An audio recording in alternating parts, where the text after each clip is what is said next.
Halo kawan-kawan semua, selamat datang lagi di Prodi Pembangunan Sosial Universitas Gunung Kidul. Kawan-kawan, coba bayangkan kondisi ini. Setelah lulus kuliah, banyak yang sudah bersemangat turun ke desa. Sudah pakai baju lapangan, sudah bawa tas ransel yang kelihatan serius. Tapi begitu sampai di desa, kita justru bingung mau ngapain. Hayo, mengapa bisa begitu ya? Karena tidak punya alat analisisnya. Nah, diskusi kita hari ini hadir untuk menjawab kebutuhan itu. Kita akan mempelajari alat-alat analisis yang wajib dikuasai oleh 3 profesi kunci: pekerja sosial, analis kebijakan sosial, dan penyuluh sosial, demi efektivitas pemberdayaan masyarakat di tingkat desa. Topik ini bukan sekedar teori, ini adalah bekal kerja nyata Anda di lapangan. Jadi, mari kita mulai dengan semangat penuh. Baik, mari kita mulai dari pertanyaan yang paling mendasar, yaitu, mengapa kita butuh alat-alat analisis? Apakah tidak cukup dengan niat baik dan semangat membantu masyarakat? Jawabannya, tidak cukup. Bayangkan Anda seorang dokter. Pasien datang mengeluh sakit perut. Apakah dokter yang baik langsung memberikan obat berdasarkan perasaannya saja? Tentu tidak. Dokter akan menggunakan alat, yaitu stetoskop, tensimeter, tes darah, dan lain sebagainya. Barulah ia bisa membuat diagnosis yang tepat dan memberikan obat yang benar. Nah, begitu pula dengan kita, sebagai profesional sosial. Masyarakat desa adalah pasien sosial kita, dan alat analisis adalah instrumen diagnosis kita. Tanpa alat yang tepat, kita bisa salah mendiagnosis masalah. Dan intervensi yang kita lakukan justru bisa memperburuk keadaan. Ini yang disebut dengan program yang tidak tepat sasaran. Atau dalam bahasa akademiknya, intervensi yang tidak berbasis bukti. Kawan-kawan, ada 3 profesi utama yang kita bahas hari ini. Pertama, pekerja sosial, yang fokus pada individu, keluarga, dan kelompok rentan. Kedua, analis kebijakan sosial, yang fokus pada data, regulasi, dan rekomendasi program. Ketiga, penyuluh sosial, yang fokus pada perubahan perilaku dan penguatan kapasitas komunitas. Ketiganya membutuhkan alat analisis yang berbeda, namun saling melengkapi satu sama lain. Dan inilah yang akan kita pelajari hari ini, secara bertahap dan terstruktur. Bagus. Sekarang kita perlu menyepakati dulu apa yang dimaksud dengan alat analisis dalam konteks pemberdayaan masyarakat desa. Dalam pengertian yang paling sederhana, alat analisis adalah cara kerja yang sistematis untuk memahami 3 hal pokok. 1. Kondisi masyarakat seperti apa adanya. 2. Masalah apa yang sedang mereka hadapi. Dan 3. Potensi apa yang sebenarnya mereka miliki, tapi belum disadari atau belum dimanfaatkan. Perhatikan kata kuncinya, sistematis.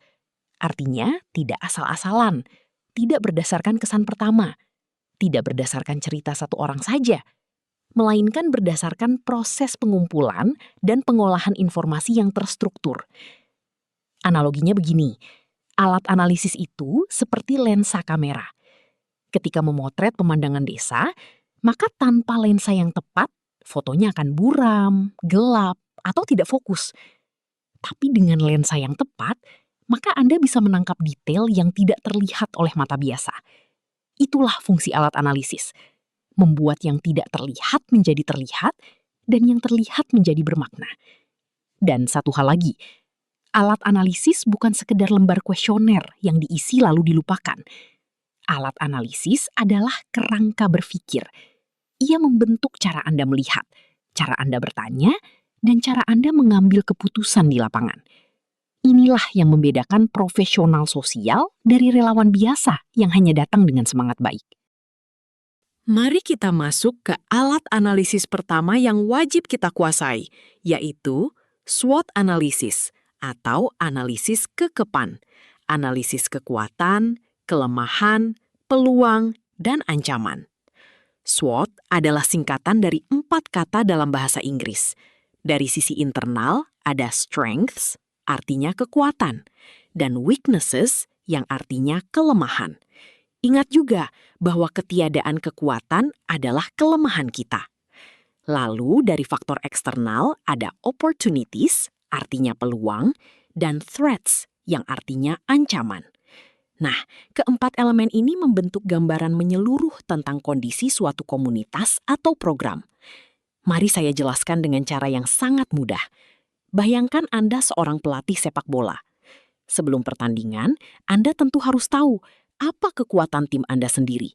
Anda juga harus tahu apa kelemahan pada tim itu yang perlu ditutupi. Dari sisi eksternal, Anda harus tahu peluang apa yang bisa dieksploitasi dari lawan. Dan ancaman apa dari permainan lawan yang harus diwaspadai. Nah, itulah SWOT.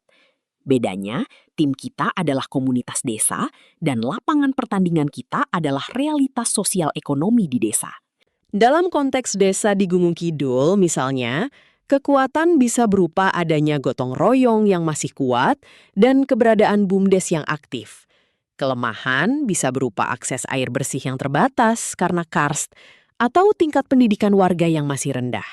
Sedangkan peluangnya bisa berupa program dana desa atau pengembangan wisata geopark. Lalu ancaman bisa berupa perubahan iklim yang memperparah kekeringan atau migrasi pemuda ke kota. Nah, hasil dari analisis SWOT bukan sekedar tabel 4 kotak, tapi strategi. Strategi SO atau strategi maksi-maksi, yaitu gunakan kekuatan untuk memanfaatkan peluang. Lalu strategi WO atau strategi mini-maksi, yaitu atasi kelemahan dengan memanfaatkan peluang. Berikutnya, strategi ST atau strategi maksi-mini, yaitu gunakan kekuatan untuk menghadapi ancaman. Dan terakhir adalah strategi WT atau strategi mini-mini, yaitu minimalkan kelemahan sambil menghindari ancaman. Nah, informasi inilah dasar bagi perencanaan program yang realistis dan berbasis kondisi lokal yang sesungguhnya. Setelah SWOT, kita masuk ke alat kedua, Cost Benefit Analysis, atau disingkat CBA. Dalam bahasa Indonesia, kita menyebutnya analisis biaya manfaat. Saya tahu, saat mendengar kata analisis biaya, sebagian dari Anda mungkin langsung berpikir, wah, ini ekonomi, bukan ilmu sosial. Kawan-kawan, CBA dalam konteks pemberdayaan sosial bukan hanya soal uang rupiah. Ia juga mencakup biaya sosial dan manfaat sosial yang sering tidak terlihat di laporan keuangan. Bayangkan, pemerintah desa ingin membangun jalan beton menuju ladang warga. Biayanya 100 juta rupiah. Apakah program ini layak? Secara finansial murni, mungkin tidak menguntungkan. Tapi secara sosial sangat baik. Petani bisa mengangkut hasil panen lebih cepat, biaya transportasi mereka turun, waktu tempuh berkurang, anak-anak lebih mudah ke sekolah, dan akses layanan kesehatan meningkat. Ketika semua manfaat sosial ini dihitung dan dibandingkan dengan biayanya, maka tiba-tiba gambarannya berubah total. Program itu sangat layak. Nah, itulah fungsi CBA. Ia membantu kita membuat keputusan yang lebih adil dan lebih komprehensif. Bukan hanya berdasarkan angka keuangan semata, tapi berdasarkan dampak nyata bagi kehidupan masyarakat. Kemampuan melakukan analisis CBA ini sangat krusial. Apalagi sudah terbiasa dalam menghitung manfaat langsung dan manfaat tidak langsung, serta menghitung biaya langsung dengan biaya tidak langsung. Itu keren banget, kawan! Saat mengusulkan sebuah program kepada pemerintah daerah atau kepada Bapeda, Anda harus bisa menjawab pertanyaan, mengapa program ini layak didanai? Nah, CBA memberikan Anda argumen yang kuat, sistematis, dan berbasis data. Bukan sekadar argumen yang berbasis perasaan dan niat baik. Alat ketiga adalah Social Network Analysis atau SNA. Ini adalah alat yang dapat mengubah cara Anda memandang masyarakat desa selamanya. Pertanyaan dasarnya begini, di desa, siapa sebenarnya yang paling berpengaruh? Nah, Anda mungkin mengira jawabannya adalah kepala desa, tapi tidak selalu. Kadang yang paling berpengaruh adalah Bu RT yang ada di setiap pertemuan PKK. Atau Pak Kiai yang ceramahnya diikuti seluruh warga. Atau bahkan pedagang sayur yang tahu semua gosip dan informasi desa. Nah, SNA membantu Anda memetakan siapa-siapa yang benar-benar berpengaruh itu secara ilmiah. Dalam SNA, kita mengenal beberapa konsep kunci. Pertama, sentralitas. Siapa individu yang paling banyak terhubung dengan orang lain? Individu dengan sentralitas tinggi adalah agen perubahan yang ideal. Kedua, kepadatan jaringan. Seberapa kuat koneksi antar anggota komunitas? Komunitas dengan jaringan yang padat lebih mudah dimobilisasi.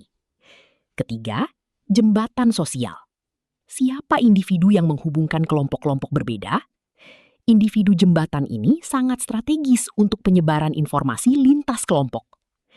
Bayangkan Anda seorang penyuluh sosial yang ingin menyebarkan informasi tentang bahaya pernikahan dini. Tanpa SNA, Anda mungkin langsung bikin spanduk dan tempel di kantor desa. Hasilnya tidak efektif. Dengan SNA, Anda tahu bahwa informasi paling efektif disebarkan melalui Ibu X yang punya jaringan luas di kalangan ibu-ibu muda. Maka, Anda mendatangi Ibu X terlebih dahulu, mengajaknya bicara, dan menjadikannya agen penyuluhan. Dan hasilnya jauh lebih efektif. Itulah kekuatan SNA di lapangan. Kita lanjut ke alat keempat, stakeholder analysis atau analisis pemangku kepentingan. Alat ini perlu karena tidak ada program pemberdayaan yang hidup di ruang hampa. Setiap program selalu dikelilingi oleh berbagai pihak dengan kepentingan yang berbeda-beda. Ada yang mendukung, ada yang menentang, ada yang diam-diam mendukung, dan ada juga yang diam-diam menentang. Jika Anda tidak mengenal mereka semua sejak awal, program Anda bisa kandas di tengah jalan. Saat musrenbang atau musyawarah perencanaan pembangunan desa, siapa saja yang hadir? Ada kepala desa, BPD, tokoh agama, perwakilan kelompok tani, pengurus BUMDes, dan kadang ada kontraktor yang kebetulan ikut duduk di sana.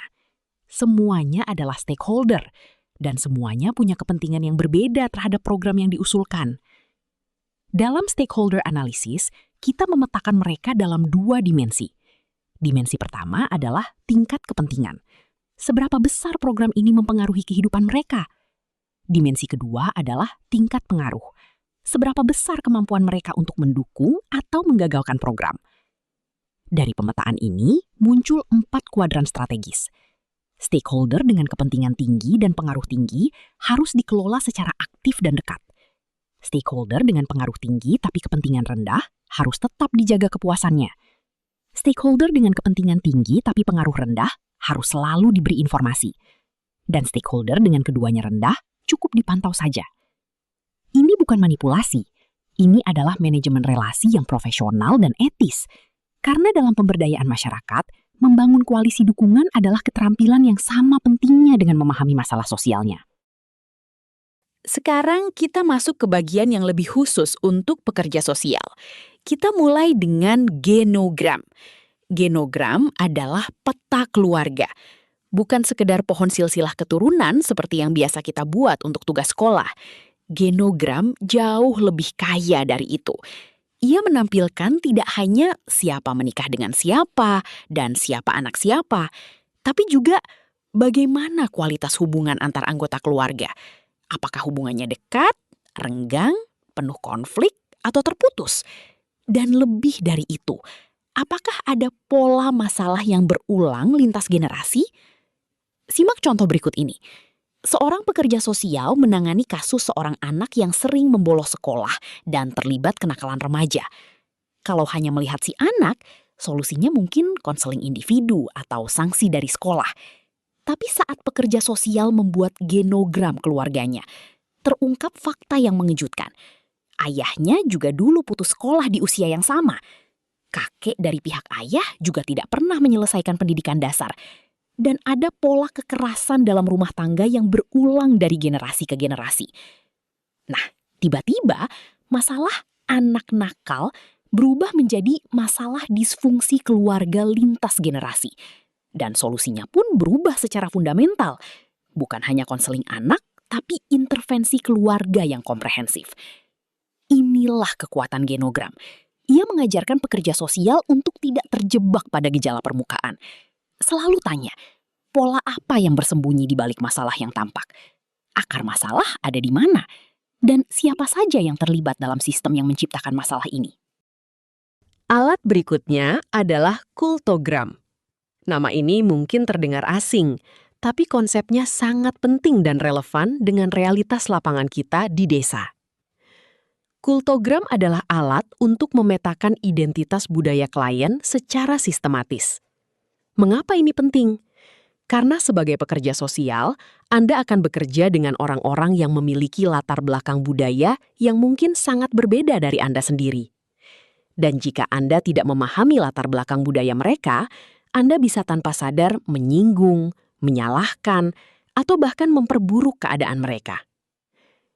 Bayangkan kasus seorang ibu yang menolak membawa anaknya ke puskesmas, meskipun anak tersebut sakit keras. Tanpa pemahaman budaya, maka kita mungkin langsung menghakiminya. Ibu ini tidak bertanggung jawab. Tapi dengan kultogram, terungkap bahwa keluarga ini sangat kuat memegang tradisi pengobatan leluhur. Dan ada keyakinan bahwa penyakit anak ini adalah penyakit kiriman yang hanya bisa disembuhkan oleh dukun setempat. Bukan karena ibu itu bodoh atau tidak sayang anak, tapi karena sistem kepercayaannya yang berbeda. Dengan kultogram, pekerja sosial bisa merancang pendekatan yang menghormati kepercayaan lokal, sambil tetap mendorong akses ke layanan kesehatan modern. Misalnya berkoordinasi dengan tokoh adat setempat untuk memberikan restu bagi si ibu, agar mau membawa anaknya berobat. Inilah yang disebut praktik pekerjaan sosial yang sensitif budaya. Efektif karena menghormati realitas klien. Di Gunung Kidul yang kaya dengan tradisi budaya Jawa dan kearifan lokal Kars ini, kemampuan ini bukan sekedar pelengkap, ini adalah keharusan. Kita lanjut ke alat berikutnya ya. Kita bahas Ecomap. Jika genogram melihat ke dalam keluarga, maka Ecomap melihat keluar. Bagaimana keluarga berhubungan dengan dunia di sekitarnya. Analoginya begini, genogram itu seperti memeriksa organ dalam tubuh seseorang. Sedangkan Ecomap itu seperti memeriksa lingkungan tempat orang itu hidup. Apakah udaranya bersih? Apakah ada makanan bergizi? Apakah ada dukungan sosial di sekitarnya? Keduanya sama-sama penting untuk memahami kesehatan seseorang secara holistik. Dalam Ecomap, kita memetakan semua sistem di sekitar keluarga. Sekolah anak-anak, tempat kerja orang tua, puskesmas, masjid atau gereja, kelompok tani, PKH, BUMDes, dan sebagainya. Dan yang sangat penting, kita tidak hanya memetakan keberadaannya, tapi juga kualitas hubungannya. Apakah hubungan keluarga dengan sekolah bersifat mendukung dan aktif, atau justru tegang dan terputus? Apakah keluarga tahu tentang program PKH dan sudah pernah mengaksesnya, atau justru mereka sama sekali tidak tahu keberadaan program PKH? Dari Ecomap, kita seringkali menemukan fakta yang mengejutkan. Banyak sumber daya yang sebenarnya tersedia di sekitar keluarga, tapi tidak dimanfaatkan karena berbagai alasan. Mulai dari ketidaktahuan, rasa malu, atau hambatan birokrasi. Nah, temuan inilah yang menjadi dasar intervensi, yaitu menghubungkan keluarga dengan sumber daya yang tepat dan membangun kembali hubungan yang terputus. Kita lanjut mempelajari analisis fungsi laten dan manifest. Konsep ini berasal dari sosiolog Amerika bernama Robert K. Merton. Fungsi manifest adalah tujuan resmi dan disengaja dari suatu kebijakan atau program. Sementara fungsi laten atau fungsi tersembunyi adalah dampak yang tidak direncanakan, tapi nyata terjadi di lapangan. Dan ini bisa berupa dampak positif maupun negatif. Simak contoh berikut ya. Pada program Kartu Keluarga Sejahtera atau KKS, tujuan resminya atau fungsi manifestnya adalah memberikan bantuan pangan kepada keluarga miskin. Itu jelas, tertulis, dan semua orang tahu. Tapi di lapangan, apa yang terjadi sebenarnya? Beberapa fungsi laten muncul, baik yang positif maupun negatif. Fungsi laten yang positif dapat berupa, program ini secara tidak langsung mendorong pembaruan data kependudukan desa. Karena orang-orang yang sebelumnya tidak punya KTP terdorong untuk mengurus administrasinya agar bisa mendapat bantuan. Fungsi laten yang negatif dapat berupa, di beberapa desa, program ini menciptakan kecemburuan sosial yang merusak kohesi komunitas karena penetapan penerima manfaat yang dianggap tidak adil. Nah, kawan-kawan, kita tidak boleh hanya melihat fungsi manifest dan kemudian puas. Kita harus aktif menggali apa saja fungsi laten yang muncul dari kebijakan ini. Dampak tersembunyi apa yang terjadi di luar desain program? Karena seringkali justru fungsi laten inilah yang menentukan apakah sebuah kebijakan benar-benar berhasil atau justru menciptakan masalah baru. Sekarang, kita masuk ke problem tree analysis atau analisis pohon masalah. Bayangkan sebuah pohon. Bagian yang kita lihat di atas tanah adalah batang dan dahan-dahannya. Tapi yang menentukan hidup matinya pohon adalah akar di dalam tanah. Nah, dalam analisis sosial, masalah yang tampak di permukaan, yang biasa kita sebut sebagai gejala, adalah dahan-dahannya. Masalah inti adalah batangnya. Dan penyebab sesungguhnya adalah akar yang tersembunyi di bawah tanah. Contoh konkret di desa. Banyak anak yang putus sekolah. Itu adalah dahannya, gejala yang tampak. Kalau kita hanya berusaha mengembalikan anak-anak itu ke sekolah tanpa mencari tahu akarnya, maka program kita tidak akan berhasil secara berkelanjutan. Hanya sesaat saja. Besok-besok masalah yang sama muncul lagi. Karena itu, kita harus menggali akarnya. Kita tanya, mengapa anak-anak itu putus sekolah? Ternyata karena keluarga tidak mampu membayar biaya transportasi dan jajan. Kita gali lagi, mengapa keluarganya tidak mampu? Karena pendapatan keluarga sangat rendah. Lalu kita gali lebih dalam. Mengapa pendapatan keluarga rendah? Karena hanya mengandalkan pertanian lahan kering yang sangat tergantung curah hujan. Kita tanya dan tanya lagi untuk lebih mengetahui akar masalahnya. Mengapa tidak ada diversifikasi pendapatan? Karena tidak ada akses terhadap modal usaha dan pelatihan keterampilan. Kawan-kawan, lihat bagaimana satu gejala membawa kita ke akar yang sangat berbeda. Tanpa problem tree analysis, kita mungkin hanya mengajukan program beasiswa supaya anak tidak putus sekolah. Padahal yang dibutuhkan adalah program pemberdayaan ekonomi keluarga secara menyeluruh. Program beasiswa itu perlu, tapi tidak cukup. Tapi jika pemberdayaan keluarga berhasil, maka anak-anak tidak akan putus sekolah. Nah, kawan-kawan semua, inilah bedanya solusi yang menyentuh akar masalah dengan solusi yang hanya memangkas cabang, hanya mengatasi gejalanya.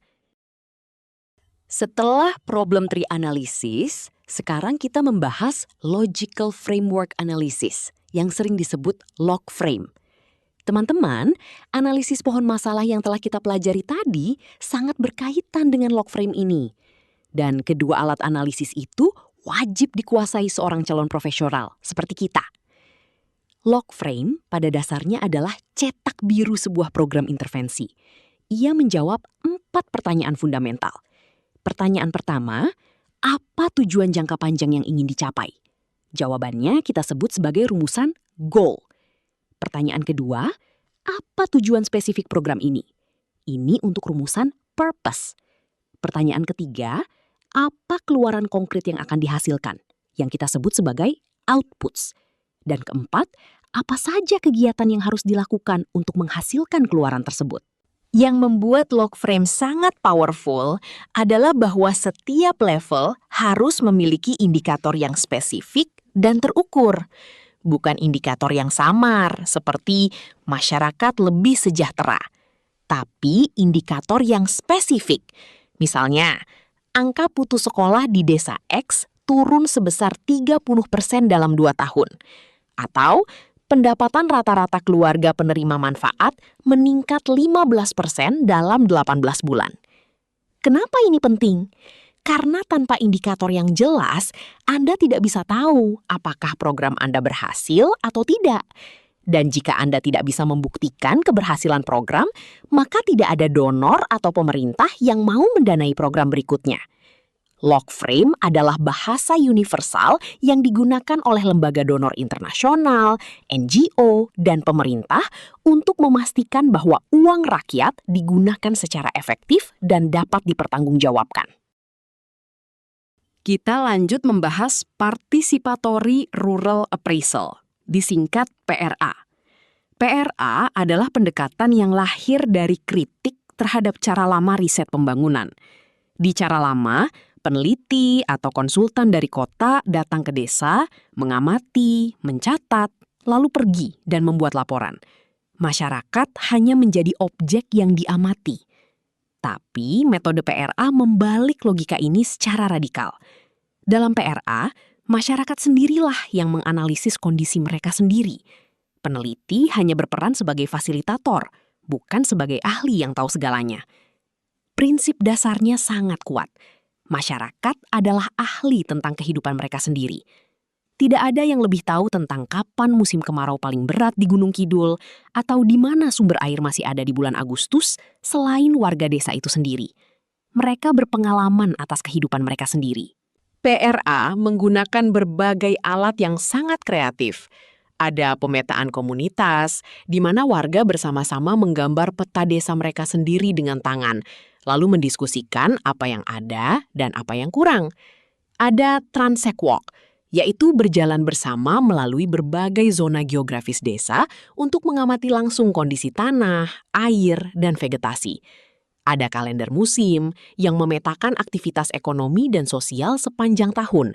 Dan ada diagram Venn yang menggambarkan hubungan antara komunitas dengan berbagai lembaga dan organisasi yang ada. Sebagai tenaga profesional, menguasai PRA berarti Anda mampu memfasilitasi proses di mana masyarakat menemukan solusi mereka sendiri. Dan solusi yang ditemukan sendiri oleh masyarakat jauh lebih berkelanjutan daripada solusi yang diberikan oleh orang luar.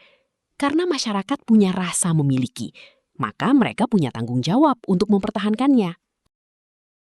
Alat berikutnya adalah Community Asset Mapping atau pemetaan aset komunitas.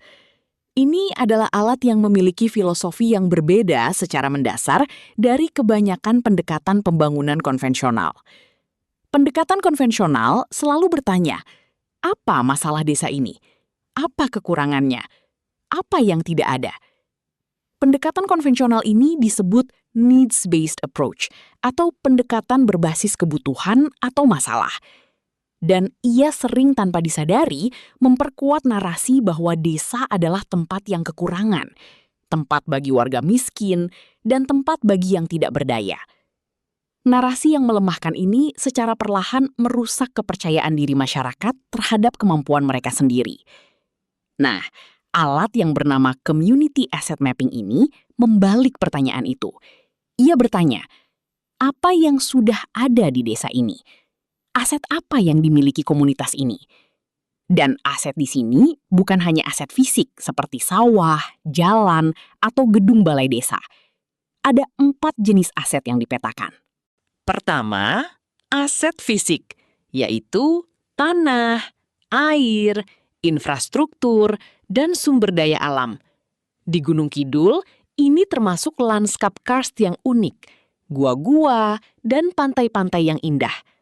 Kedua, aset manusia, yaitu keterampilan, pengetahuan, pengalaman, dan energi warga. Ada pengrajin kayu, petani berpengalaman, pemuda berbakat, dan perempuan dengan keterampilan memasak masakan khas lokal. Ketiga, aset sosial, yaitu kepercayaan antar warga, tradisi gotong royong, jaringan kebersamaan. Dan keempat, aset institusional, yaitu BUMDes, kelompok tani, koperasi, dan organisasi kemasyarakatan yang sudah ada. Setelah semua aset dipetakan, barulah pertanyaan berikutnya diajukan, yaitu bagaimana aset-aset ini bisa diorganisir dan dioptimalkan untuk mengatasi tantangan yang ada. Nah, inilah esensi dari ABCD, yaitu Asset-Based Community Development. Kita mulai dari kekuatan yang ada, bukan dari kekurangan yang diratapi. Kita lanjutkan dengan 2 alat pengumpulan data kualitatif yang sangat penting, yaitu FGD dan wawancara mendalam. Ini adalah alat yang paling sering digunakan di lapangan oleh 3 profesi kita. FGD atau Focus Group Discussion adalah diskusi kelompok yang terarah. Biasanya dilakukan dengan 6 hingga 12 orang yang memiliki karakteristik serupa. Misalnya sesama ibu rumah tangga, sesama petani, atau sesama pemuda. Fasilitator memandu diskusi dengan pertanyaan-pertanyaan yang telah disiapkan. Sementara notulen mencatat dan merekam jalannya diskusi. Keunggulan FGD adalah kemampuannya menangkap dinamika sosial, yaitu bagaimana satu pendapat memicu pendapat lain, bagaimana kelompok mencapai konsensus, dan bagaimana norma sosial termanifestasi dalam percakapan kelompok. Ini adalah data dinamika sosial yang tidak bisa Anda dapatkan dari survei kuesioner. Sementara itu, wawancara mendalam dilakukan secara satu-satu dengan informan kunci. Informan kunci adalah orang yang memiliki pengetahuan atau pengalaman khusus yang relevan dengan topik yang diteliti. Wawancara mendalam sangat efektif untuk menggali topik-topik sensitif yang tidak akan diungkapkan di depan kelompok. Misalnya, pengalaman kekerasan dalam rumah tangga, pengalaman kemiskinan ekstrim, atau pandangan kritis terhadap program pemerintah. Kunci keberhasilan kedua alat ini adalah pada keterampilan fasilitasi dan wawancara. Seorang penyuluh atau pekerja sosial yang terampil harus mampu menciptakan suasana yang aman dan nyaman, mengajukan pertanyaan terbuka yang mendorong refleksi mendalam, mendengarkan secara aktif tanpa menghakimi, dan mengolah data kualitatif yang diperoleh menjadi temuan yang bermakna dan dapat ditindaklanjuti. Mari kita bahas situasi yang tidak selalu kita rencanakan. Situasi darurat, bencana alam, krisis sosial mendadak, atau kebutuhan informasi yang mendesak dari pengambil kebijakan. Dalam situasi ini, Anda tidak punya waktu untuk melakukan penelitian mendalam selama berbulan-bulan. Anda butuh data yang cukup baik dan cukup cepat. Nah, inilah fungsi rapid assessment. Rapid assessment adalah metode pengumpulan dan analisis data yang dirancang untuk situasi keterbatasan waktu. Biasanya dilakukan dalam 1 hingga 5 hari. Ia mengkombinasikan beberapa sumber informasi. Observasi langsung di lapangan, wawancara singkat dengan informan kunci, dan pemanfaatan data sekunder yang sudah ada, seperti data BPS, data PKH, atau data dinas sosial. Bayangkan skenario ini. Terjadi banjir bandang di sebuah desa. Pemerintah kabupaten membutuhkan data dalam 48 jam, yaitu berapa kepala keluarga yang terdampak, siapa kelompok paling rentan, apa kebutuhan paling mendesak. Dinas sosial tidak bisa menunggu survei komprehensif yang membutuhkan 3 bulan. Nah, rapid assessment hadir untuk menjawab kebutuhan itu. Meskipun cepat, rapid assessment tetap harus sistematis. Ada kerangka kerja yang jelas, yaitu siapa yang diwawancarai, apa yang diamati, data apa yang dicari, dan bagaimana temuannya disajikan.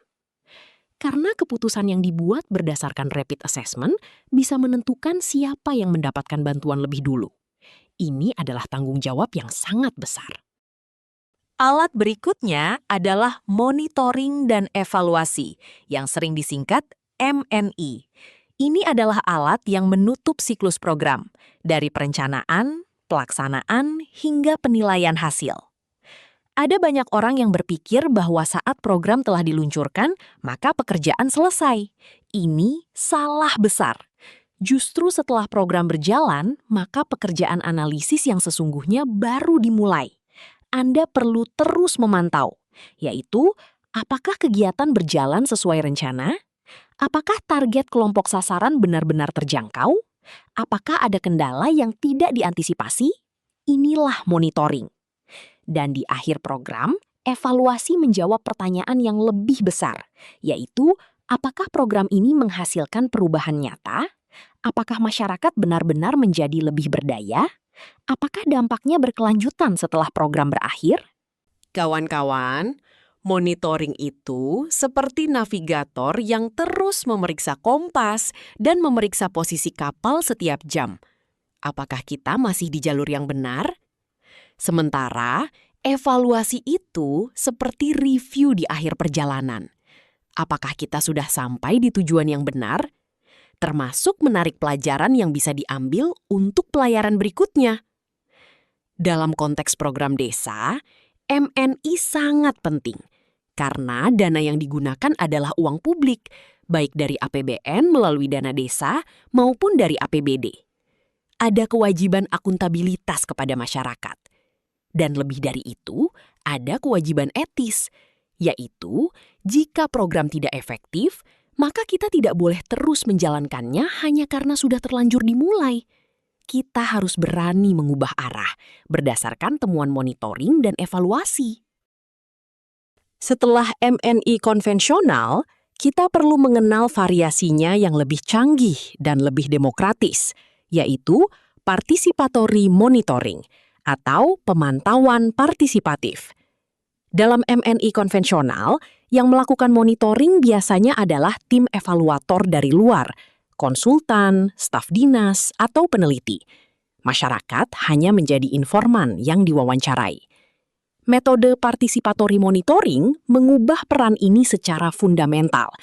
Masyarakat sendiri yang ikut merancang sistem monitoring, ikut menentukan indikator keberhasilan yang bermakna bagi mereka, dan aktif mengumpulkan data pemantauan.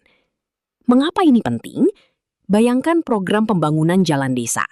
Mungkin indikator keberhasilan versi pemerintah adalah jalan terbangun sepanjang sekian kilometer dengan spesifikasi teknis tertentu. Tapi indikator keberhasilan versi warga bisa berbeda. Misalnya, anak-anak saya bisa ke sekolah tanpa takut jatuh saat hujan. Atau, saya bisa membawa hasil panen ke pasar tanpa biaya angkutan yang mahal. Kedua perspektif ini sangat berbeda, dan keduanya sama-sama valid. Dengan participatory monitoring, masyarakat juga menjadi pengawas program mereka sendiri. Ini adalah mekanisme pencegahan korupsi yang sangat efektif dari bawah. Warga yang terlibat langsung dalam monitoring akan lebih mudah mendeteksi jika ada penyimpangan, material bangunan yang dikurangi, atau dana yang tidak sampai ke sasaran yang tepat. Inilah wujud konkret dari good governance dan transparansi di tingkat desa yang paling akar rumput. Kita sudah membahas banyak alat analisis yang canggih dan terstruktur. Tapi ada satu hal yang selalu saya tekankan kepada mahasiswa. Alat analisis bukan benda sakral yang tidak boleh disentuh. Ia adalah instrumen yang harus disesuaikan dengan konteks di mana ia digunakan. Dan konteks kita adalah Gunung Kidul. Sebuah kabupaten dengan keunikan yang sangat spesifik. Lanskap karst yang indah tapi keras. Tanah yang produktif hanya di musim hujan tertentu. Ketergantungan yang tinggi pada sumur dan telaga untuk kebutuhan air di musim kering. Sebagian warga yang masih belum melek aksara atau memiliki keterbatasan akses terhadap teknologi. Dan tradisi budaya Jawa yang sangat kuat dengan penghormatan tinggi kepada tokoh-tokoh adat dan agama. Dalam konteks ini, alat-alat analisis perlu diadaptasi. SWOT analisis misalnya, tidak bisa langsung dilakukan dengan mengisi tabel di papan tulis jika sebagian peserta tidak bisa membaca. Ia harus diadaptasi menjadi diskusi lisan yang difasilitasi dengan gambar atau simbol yang dipahami warga. PRA dengan pemetaan komunitas menjadi jauh lebih efektif jika dilakukan di halaman rumah dengan media pasir atau tanah, bukan di kertas besar dengan marker. Prinsip yang harus dipegang adalah alat adalah pelayan, bukan tuan. Alat harus menyesuaikan diri dengan konteks dan kapasitas masyarakat, bukan sebaliknya. Seorang profesional sosial yang cerdas adalah yang mampu mengadaptasi alat dengan kreativitas tanpa kehilangan substansi analitisnya. Oke, kini kita membahas integrasi alat-alat analisis itu, yaitu bagaimana ya alat-alat ini bekerja bersama dalam siklus nyata sebuah program pemberdayaan desa. Kawan-kawan, siklus program pemberdayaan terdiri dari 4 fase yang berurutan, yaitu asesmen, perencanaan intervensi, pelaksanaan program, dan monitoring dan evaluasi. Fase pertama adalah asesmen, yaitu memahami kondisi awal. Di sini, alat-alat seperti SWOE, PRA, ECOMAP, Genogram, SNA, dan Kultogram bekerja bersama untuk membangun gambaran yang komprehensif tentang komunitas, yaitu siapa mereka, apa yang mereka hadapi, apa yang mereka miliki, dan bagaimana jaringan sosial mereka terstruktur. Fase kedua adalah perencanaan intervensi, yaitu merancang intervensi yang tepat berdasarkan temuan asesmen. Di sini, problem tree analysis membantu mengidentifikasi akar masalah. Log frame membantu merancang program yang koheren. CBA membantu menilai kelayakan. Dan stakeholder analysis membantu memetakan dukungan dan resistensi. Fase ketiga adalah pelaksanaan program. Di sini, FGD dan wawancara mendalam terus digunakan untuk mengumpulkan data dan umpan balik dari masyarakat. Rapid assessment digunakan jika muncul situasi yang tidak terduga dan membutuhkan respons cepat. Dan fase keempat adalah monitoring dan evaluasi. Di sini, sistem M&A dan participatory monitoring memastikan program tetap di jalur yang benar dan menghasilkan dampak yang nyata. Pesan kunci yang harus kita ingat adalah tidak ada alat yang bekerja sendiri. Mereka adalah ekosistem yang saling melengkapi. Seorang profesional sosial yang handal tahu kapan menggunakan alat yang mana, bagaimana mengkombinasikannya, dan bagaimana mengadaptasinya dengan konteks lapangan yang selalu berubah dan penuh kejutan. Kita sudah belajar tentang banyak alat analisis yang sangat powerful. Tapi, kekuatan yang besar selalu diiringi dengan tanggung jawab yang besar pula. Maka, sebelum kita menutup materi, kita harus bicara tentang etika. Ketika Anda menggunakan alat-alat analisis ini di lapangan, Anda mendapatkan akses ke informasi yang sangat sensitif.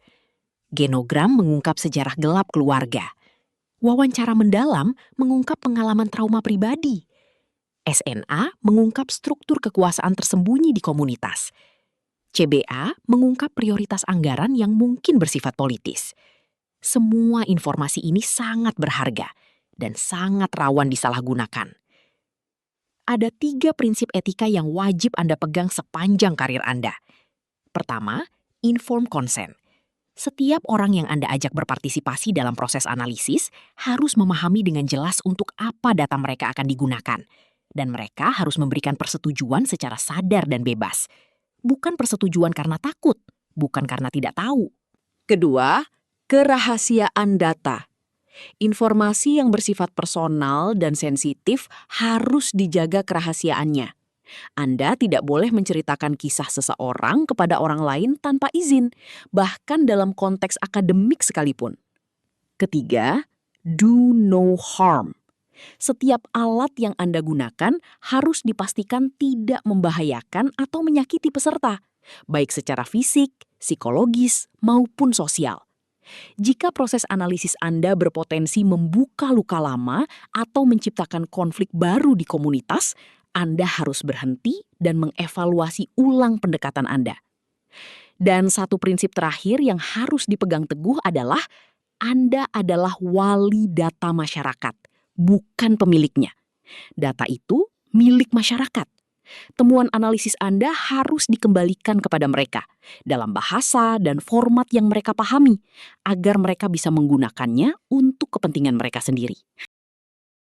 Kawan-kawan, kita lanjut sedikit mendiskusikan perangkap-perangkap penggunaan alat analisis yang paling sering menjerumuskan praktisi sosial di lapangan.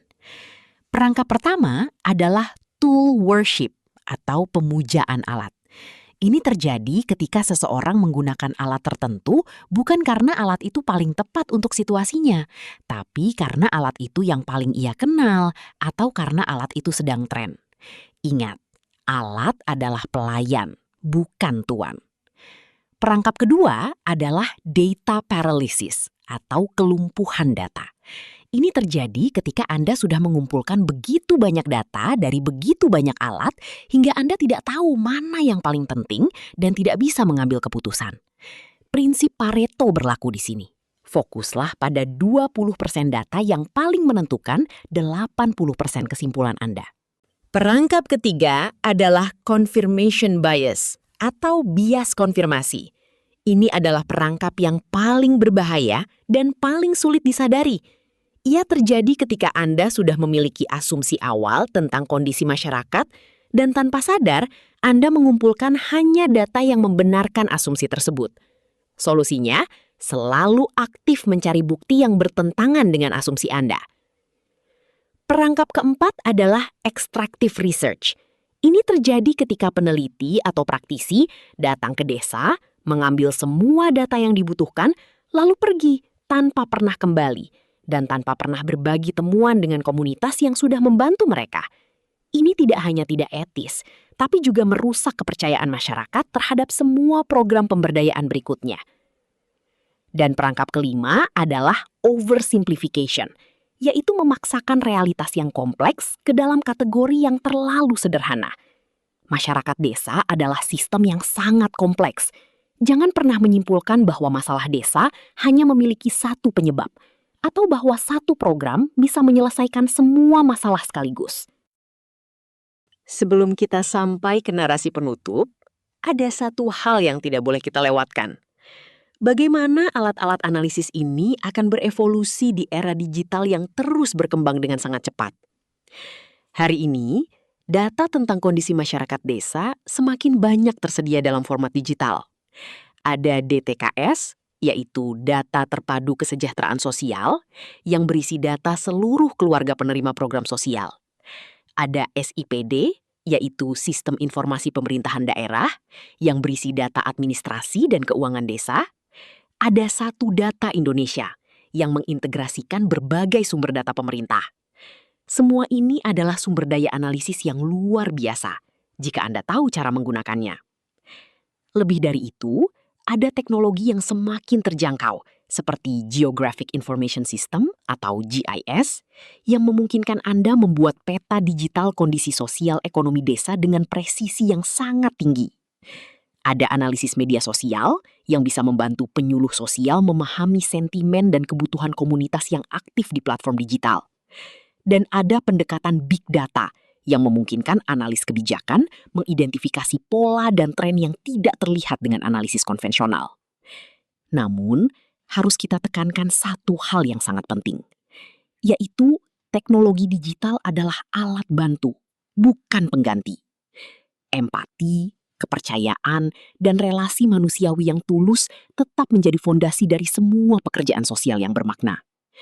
Data digital bisa memberitahu Anda siapa yang miskin berdasarkan angka. Tapi hanya kehadiran fisik dan relasi yang tulus yang bisa memberitahu Anda mengapa seseorang miskin, apa impian terdalamnya, dan bagaimana ia memandang masa depan. Itulah yang tidak bisa digantikan oleh algoritma manapun. Kita telah menempuh perjalanan yang panjang hari ini, dari memahami mengapa kita butuh alat analisis hingga mempelajari satu persatu alat-alat tersebut. Kawan-kawan, alat analisis bukan sekedar teknik akademik yang dipelajari untuk lulus ujian. Ia adalah bahasa profesional yang memungkinkan suara masyarakat, suara mereka yang paling rentan, yang paling terpinggirkan, yang paling tidak terdengar, untuk bisa tersampaikan kepada pengambil kebijakan. Setiap kali Anda melakukan SWOT analisis bersama petani di ladang kering Gunung Kidul, maka Anda sedang membantu mereka merumuskan realitas mereka dalam bahasa yang dimengerti pemerintah. Setiap kali Anda membuat genogram bersama keluarga yang terjebak dalam siklus kemiskinan, maka Anda sedang membantu mereka memahami diri mereka sendiri dengan lebih utuh dan lebih berdaya.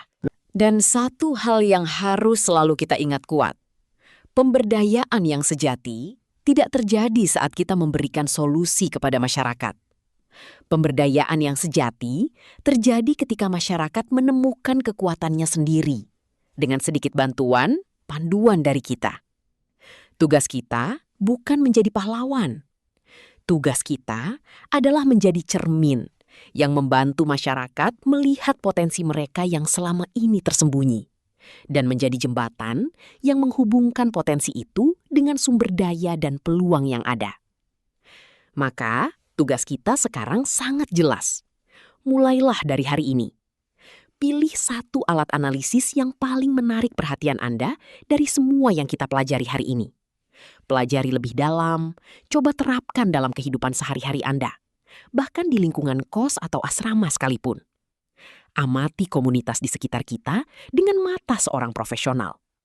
Latih kemampuan kita untuk melihat yang tersembunyi, mendengar yang tidak terucap, dan bertanya yang tidak terduga. Karena perjalanan ribuan mil selalu dimulai dari satu langkah pertama. Dan langkah pertama Anda sebagai profesional sosial masa depan dimulai dari sini.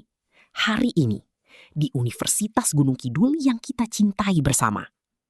Selamat belajar, selamat berproses, dan sampai jumpa di pertemuan berikutnya ya.